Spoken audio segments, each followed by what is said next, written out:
Épargner pour sa retraite, c'est pas toujours facile. Il faut trouver un équilibre entre les besoins de base, les petits plaisirs et l'épargne retraite. C'est encore plus vrai pour ceux qui ont un handicap, qu'il soit physique ou intellectuel, et qui vient réduire certainement, ou du moins certaines capacités au travail. On en parle ce soir avec Jean-Sébastien Jutras, planificateur financier. Salut Jean-Sébastien.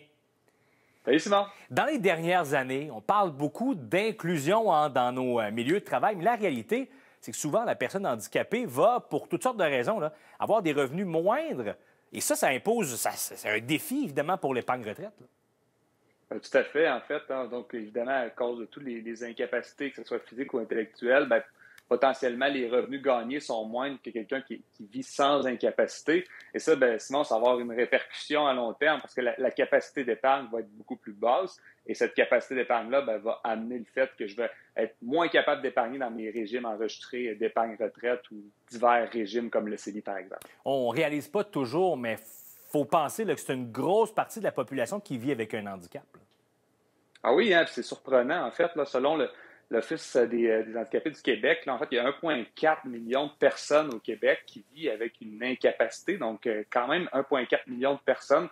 Donc, ça fait beaucoup de monde à travers la province. Il faut dire que le fédéral, le provincial ont mis sur pied des mesures d'aide justement pour aider ces personnes-là.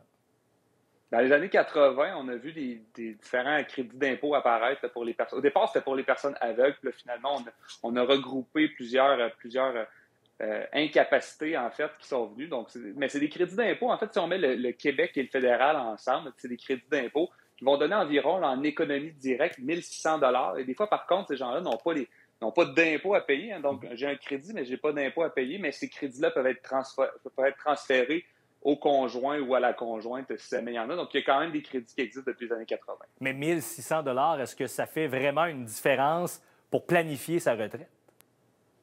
Où ça va faire vraiment une différence, Simon, c'est l'accessibilité au régime enregistré d'épargne invalidité. Hein. Ça, on n'en parle pas beaucoup. Les institutions financières ne font pas beaucoup de campagnes là-dessus parce que c'est peut-être pas la clientèle cible des institutions financières, mais il existe des programmes, ça ressemble un peu au régime enregistré d'épargne études. Là, c'est les régimes enregistrés d'épargne invalidité. Et ce qui est intéressant, Simon, c'est les gens qui sont à très faible revenu. Si je mets un petit peu d'argent là-dedans, je peux avoir jusqu'à 300 % de subvention. Donc, si je mets 100 $, le gouvernement fédéral va mettre 300 $, donc ça augmente beaucoup plus vite que dans divers régimes d'investissement. Mais encore faut-il être en mesure d'épargner, parce que 300 % de zéro, ça reste zéro, là. Tout à fait. En fait, ça reste l'enjeu, c'est la capacité d'épargner là-dedans. Par contre, il y a des programmes, encore une fois, pour les gens qui sont à très faible revenu. Donc, on va investir l'argent à l'intérieur de ça. Ici, je fit dans les braquettes de revenus.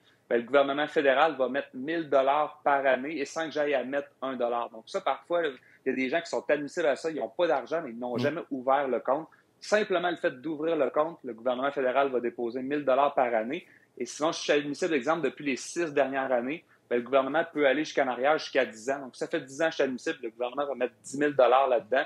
J'ai un plafond à vie de 20 000 $, mais ça peut être intéressant pour ces gens-là. Ils n'ont pas 1 $ à mettre là-dedans. Et ça va être jusqu'à l'âge de la retraite? Oui, ils vont avoir admissible à ce programme-là jusqu'à 49 ans. Okay. Et après ça, il va y avoir différentes façons de retirer les sommes là-dedans pour financer leur retraite. Donc, en fait, et là, c'est comme ça qu'on vient compenser au fait qu'on a moins de revenus. Jean-Sébastien, merci beaucoup pour ces informations aujourd'hui qui sont très utiles. Merci d'avoir été des nôtres. Merci, Simon.